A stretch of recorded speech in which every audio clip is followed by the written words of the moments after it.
Ali loge joto hinglaide the last slogan rally inka alka IPFT long live IPFT long live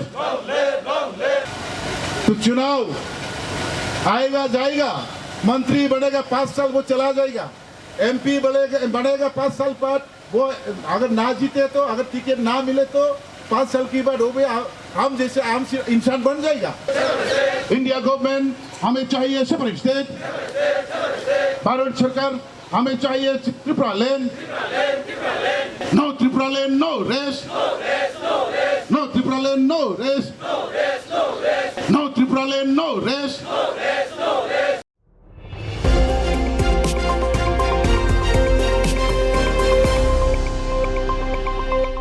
नमस्कार, मैं दौलत शर्मा और आप देख रहे हैं इंडिया स्पीक्स लाउडली।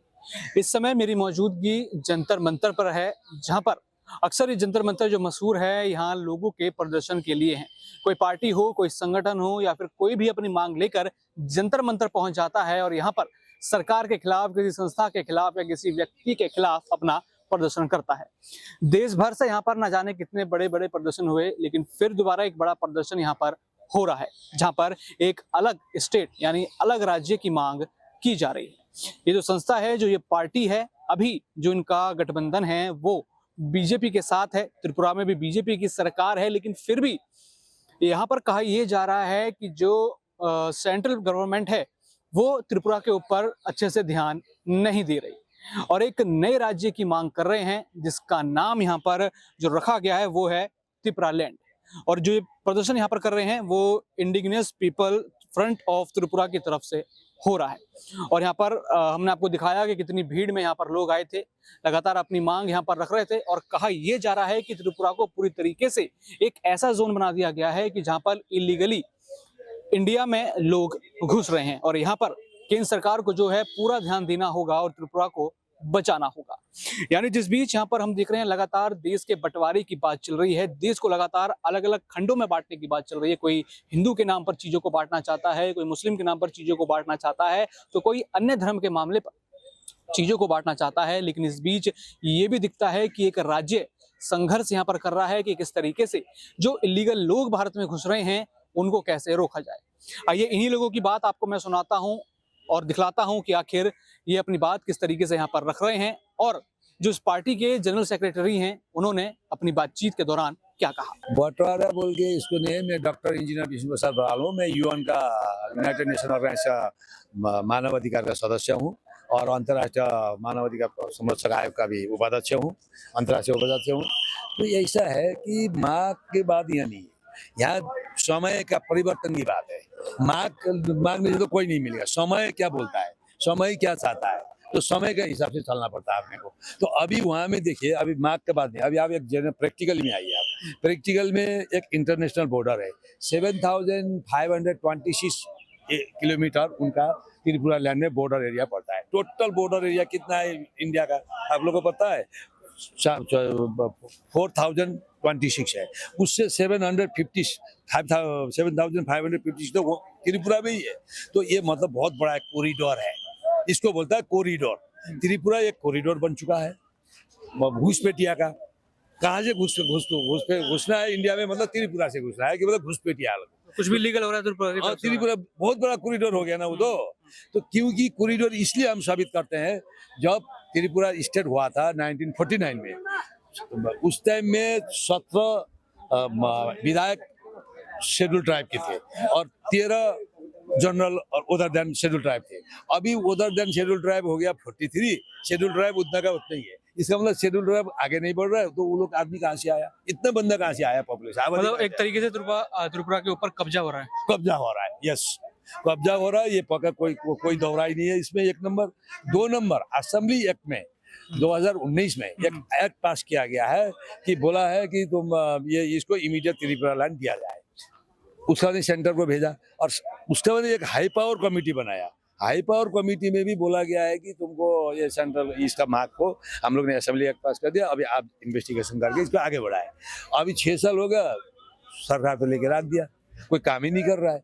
तो इसमें इसका मतलब इनको इनकार कर दिया जा रहा है, अनदेखा किया जा रहा है। ये मुद्दा है। दूसरा मुद्दा में आइए आप। दूसरा मुद्दा ये है वहाँ पे जो आर्टिकल संविधान के तहत आर्टिकल 281 281 आर्टिकल बोलता है आपको ऑलरेडी 6 शेड्यूल दिया है, तो फाइनेंस पावर भी दे दो आर्टिकल 281 में। 281 आर्टिकल फाइनेंस पावर देने से तो उनका अपना वो उनके पास पावर सब आ जाएगा। तो अगर स्टेट नहीं होने से भी उनका एरिया 75% टोटल स्टेट का 75% इनका पास है, कवर है वो काउंसिल का अंडर।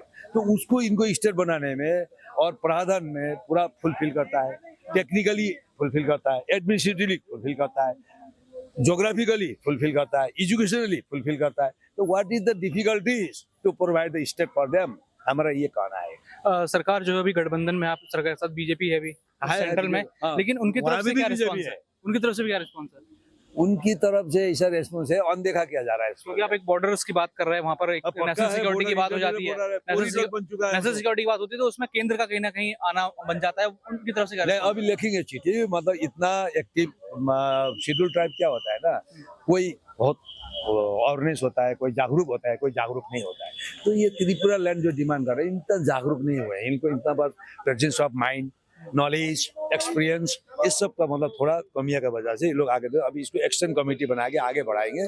उसके बाद में जो असेंबली एक्ट पास किया उसको देखेंगे, तो अनदेखा क्यों कर रहा है उसको में हम जवाब मांगेंगे। तो दिल्ली में बैठे लोगों तक आवाज पहुंच जाएगी जल्दी? बिल्कुल आएगा, रेस्पॉन्स क्यों नहीं आएगा? ये तो क्योंकि सुप्रीम कोर्ट में भी एक संवैधानिक बेंच है, कॉन्स्टिट्यूशनल बेंच है, वहां में भी हम डालेंगे ना, ये सारा मुद्दा लेंगे, वहां में भी डालेंगे। तो सुप्रीम कोर्ट भी सुनाई करेगा एक साइड, और एक साइड ये सुनाई करेगा।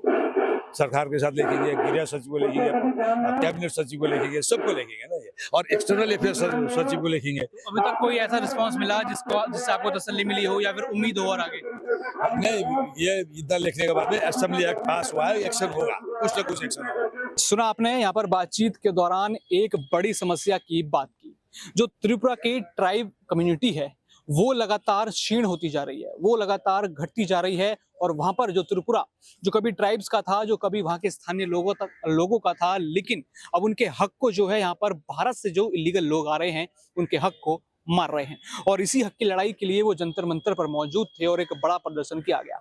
हालांकि अब ये देखने वाली बात होगी कि केंद्र सरकार इनकी कब तक सुनती है। बीजेपी का कोलिशन इनके साथ है, सरकार भी त्रिपुरा में बीजेपी की कोलिशन की है, और यहाँ पर अब बीजेपी किस तरीके से ध्यान देती है, क्योंकि बीजेपी के लिए एक बड़ा मुद्दा होगा कि किस तरीके से वो त्रिपुरा और आसपास के रीजन को अपनी तरफ, अपना वोट बैंक कैसे और मजबूत करे, ये भी देखना होगा। लेकिन ये भी देखना होगा कि ये विरोध प्रदर्शन कहीं बीजेपी के लिए घाटे का सौदा ना हो जाए, क्योंकि अभी और भी राज्यों में चुनाव हैं और इसका असर कहीं ना कहीं पड़ेगा।